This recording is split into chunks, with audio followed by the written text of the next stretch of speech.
सूरज और ईशा की मोहब्बत किसी आम कहानी की तरह नहीं, बल्कि एक ऐसे जज्बे की कहानी है जहां मौत को भी हार माननी पुकार रहती है। कहानी शुरू होती है उस मंजर से जब सूरज, जो सबको मरा हुआ लग रहा था, अपनी ईशा के लिए वापस लौट आता है। ईशा, जो आकाश के चंगुल में एक कैदी बनकर रह रही है, उसे नहीं पता कि उसका सूरज अभी जिंदा है। सूरज का ईशा के प्रति समर्पण ऐसा है कि वो यमराज से भी लड़ने को तैयार है। सूरज कहता है, ईशा जी, आपका साथ पाने के लिए अगर मेरी किस्मत में बर्बाद होना लिखा है तो वो भी मुझे मंजूर है। बस एक बार मुझे बताइए बात क्या है। उधर ईशा का दर्द कांपने वाला है। वो जानती है कि अगर सूरज और वो दोबारा साथ रहे तो सूरज बर्बाद हो जाएगा। आकाश, जो एक जालिम और शातिर इंसान है, उसने ईशा को अपनी कैद में रखा है। ईशा उससे नफरत करती है और अब उसके पिंजरे से निकलना चाहती है, क्योंकि उसे लगता है कि सूरज अब इस दुनिया में नहीं है। ईशा दहाड़ दहते हुए कहती है, तुम्हारी डील ईशा की कैद और सूरज की आजादी थी। अब जब सूरज ही नहीं रहा तो मैं तुम्हारी इस कैद में क्यों रहूं? लेकिन आकाश, जो एक पागलपन की हद तक ईशा का दीवाना है,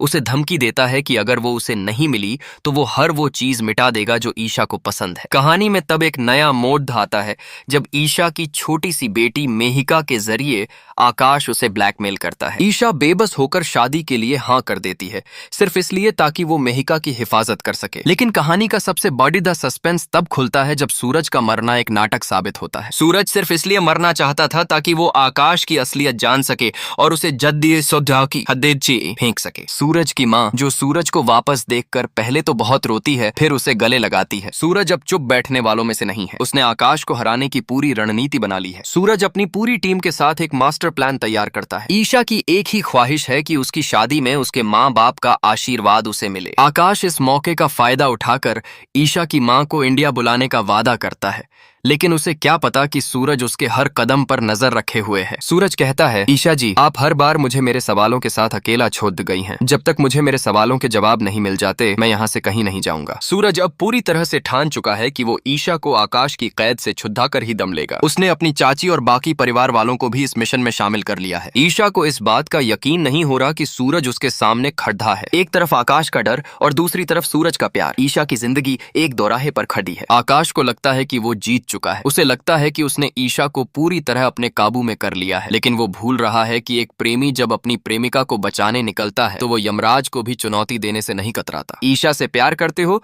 तो वीडियो को लाइक और चैनल को सब्सक्राइब कर दीजिए। अब कहानी वापस पीछे की उस जद्दोजहद की तरफ मुद्दहती है जहां से सूरज ने ये सारा खेल रचा था। सूरज और ईशा की पहली मुलाकात से लेकर उन वादों तक जहां सूरज ने कहा था कि वो हमेशा ईशा की हिफाजत करेगा, सब कुछ एक फिल्म की तरह आंखों के सामने घूमने लगता है। उस हवेली की ठंडी दीवारों के पीछे छुपे राज, वो पंखे जो साजिश का हिस्सा थे, वो झूठी शोक सभा। सूरज ने सब कुछ अपनी आंखों से देखा था। सूरज की माँ का वो इमोशनल ड्रामा जब उसे लगा कि उसने अपना बेटा खो दिया है, और फिर अचानक सूरज का वापस आना, ये सब इस कहानी को एक नया आयाम देता है। ईशा का वो दर्द जिसे उसने सालों तक अपने दिल के किसी कोने में छुपा कर रखा था, अब सूरज के वापस आने पर आंसुओं के जरिए बाहर आ रहा है। सूरज अपनी माँ के सामने गिद्ध गिद्धाते हुए कहता है, माँ, मैंने जो किया सिर्फ ईशा को बचाने के लिए किया। ईशा की माँ का आना और उस शादी का मंडप जहां ईशा को एक अनजान भविष्य की ओर धकेला जा रहा है, वहां सूरज का साये की तरह साथ रहना